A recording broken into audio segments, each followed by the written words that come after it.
Breaking news. Formula ఈ race కేసులో కొత్త ట్విస్ట్ వెలుగులోకి వచ్చింది. గ్రీన్ కో నుంచి బీఆర్ఎస్ భారీగా ఎన్నికల బాండ్లు కొనుగోలు చేసినట్లు ప్రభుత్వం తేల్చింది.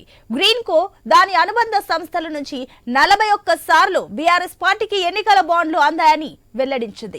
2022 ఏప్రిల్ 20 నుంచి అక్టోబర్ 10 మధ్య బాండ్లు కొనుగోలు చేసినట్లు ప్రభుత్వం తెలిపింది.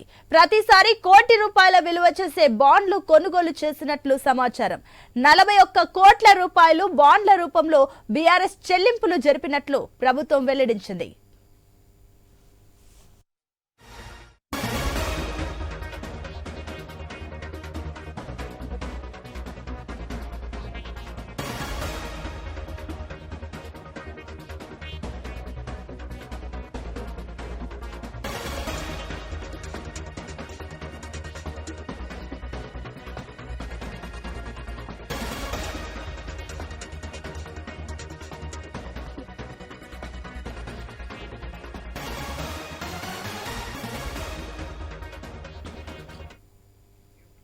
ఇక ఫార్ములా ఈ కార్ రేస్ లో కొత్త ట్విస్ట్ వెలుగులోకి వచ్చింది. గ్రీన్ కో నుంచి బీఆర్ఎస్ భారీగా ఎన్నికల బాండ్లు కొనుగోలు చేసినట్లు ప్రభుత్వం తేల్చింది. గ్రీన్ కో దాని అనుబంధ సంస్థల నుంచి 41 సార్లు బీఆర్ఎస్ పార్టీకి ఎన్నికల బాండ్లు అందాయని వెల్లడించింది. 2022 ఏప్రిల్ 20 నుంచి అక్టోబర్ 10 మధ్య బాండ్లు కొనుగోలు చేసినట్లు ప్రభుత్వం తెలిపింది. ప్రతిసారి కోటి రూపాయలు విలువ చేసే బాండ్లు కొనుగోలు చేసినట్లు సమాచారం. 41 కోట్ల రూపాయల బాండ్ల రూపంలో బీఆర్ఎస్ చెల్లింపులు జరిపినట్లు ప్రభుత్వం వెల్లడించింది. దీనికి సంబంధించి మరిన్ని డీటెయిల్స్ మా input editor Srikanth news room నుంచి లైవ్ ద్వారా అందిస్తారు. Srikanth, over to you. So మొత్తానికి కేటీఆర్ అంశం ఉదయం నుంచి కూడా ఒక ఉత్కంఠమైనటువంటి సీరియల్ ఎపిసోడ్ అయితే నడుస్తోంది. సో కేటీఆర్ అటు ఏసీబీ ఆఫీస్ కు వెళ్లిన తర్వాత తన లీగల్ టీమ్ తో న్యాయవాదులతో విచారణకు హాజరవుతారంటూ చెప్పినటువంటి క్రమంలో దానికి అధికారులు ససమిరా అన్నారు. కేటీఆర్ ఒక్కరే విచారణకు హాజరు కావాలన్నారు.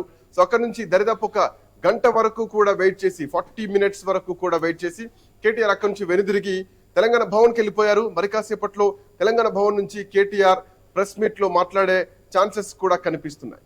సో ఇట్లాంటి నేపథ్యంలో ఏసీబీ మరొకసారి కేటీఆర్ కు నోటీసులు ఇచ్చేటువంటి అవకాశాలు కూడా కనిపిస్తున్నాయి.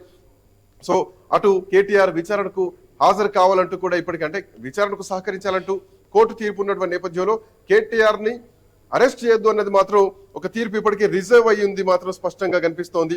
సో ఇట్లాంటి నేపథ్యంలో ఏసీబీ అధికారులు కూడా కేటీఆర్ ఏదైతే లేఖ రాయడం జరిగిందో దానిపైన అధికారులు కూడా లీగల్ ఒపీనియన్ తీసుకుంటున్నారు.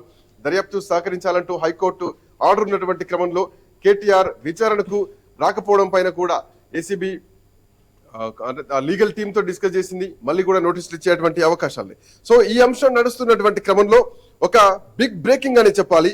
కేటీఆర్ విషయంలో ఒక కొత్త ట్విస్ట్ బయటకు వస్తోంది. గత బీఆర్ఎస్ పార్టీ అధికారంలో ఉన్నప్పుడు ఈ ఫార్ములా ఈ రేస్ కేసు ఏదైతే ఉందో దీంట్లో ఒక ట్విస్ట్ కనిపిస్తోంది. గ్రీన్ కో ఏదైతే ఈ కేసులో మనం మొదటి నుంచి చూస్తున్నటువంటి అంశం ఉందో గ్రీన్ కో వెనక్కి వెళ్లిపోవడంతో ఆ రోజు హెచ్ఎండిఏ నుంచి నిధులను 55 కోట్ల రూపాయల నిధులను ఆ రోజు ఈ కార్ రేస్ కు ఉపయోగించారు అన్నది ప్రధానమైనటువంటి అంశం. అయితే అదే గ్రీన్ కో నుంచి బీఆర్ఎస్ పార్టీ భారీగా ఎన్నికల బాండ్లు కొనుగోలు చేసినట్టుగా కూడా ప్రభుత్వం తేల్చెప్పింది. గ్రీన్ కో దాని అనుబంధ సంస్థల నుంచి 1 కాదు 2 కాదు 41 సార్లు బీఆర్ఎస్ పార్టీకి ఎన్నికల బాండ్లు అందాయంటూ కూడా ప్రభుత్వం తేల్చెప్తున్నటువంటి క్రమంలో ఈ కేసు ఇంకా సీరియస్నెస్ పెరిగింది. ఈ కేసులో విచారణ ఇంకా చేయాల్సినటువంటి అవసరం కనిపిస్తోంది. 2022 ఏప్రిల్ 20 నుంచి అక్టోబర్ 10 మధ్య బాండ్లు కొనుగోలు చేసినట్టు కూడా ప్రభుత్వం తెలిపింది. ఏ ఉద్దేశంతో? జనరల్ గా ఎన్నికల బాండ్లు అనేది ఆయా పార్టీలకు ఎవరైనా ఇవ్వచ్చు. సో బాండ్ల రూపంలో ఇస్తా ఉంటారు, పార్టీకి ఫండ్ ఇస్తా ఉంటారు. బట్ గ్రీన్ కో అనే సంస్థ ఎందుకు ఫండ్ ఇవ్వాల్సి వచ్చింది, గ్రీన్ కోకి వీళ్ళకు ఉన్నటువంటి సంబంధం ఏంటి అన్నది కూడా ప్రధానంగా దీనిపైన ఒక ఎంక్వైరీ మాత్రం జరగబోతోంది స్పష్టంగా తెలుస్తోంది.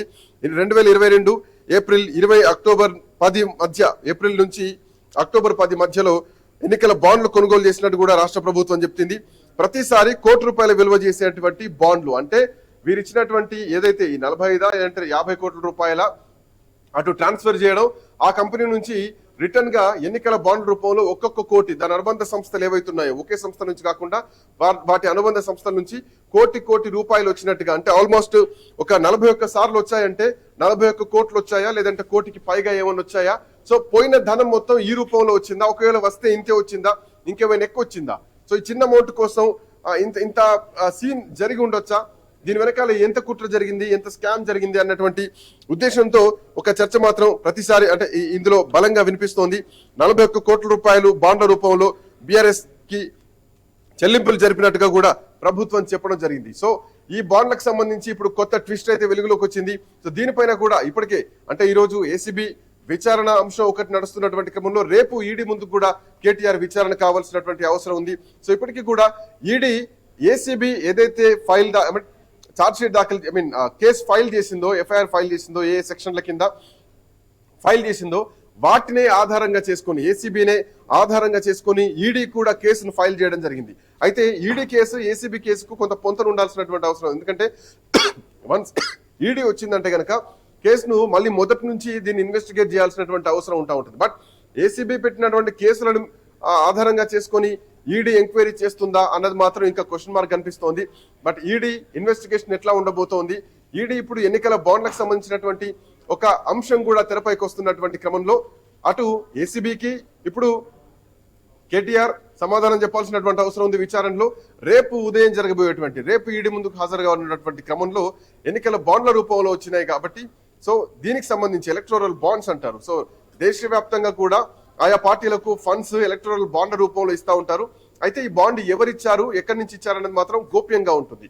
అది ఎస్బీఐ బాండ్ల రూపంలో ఎస్బీఐ నుంచి తీసుకోవాల్సి ఉంటుంది.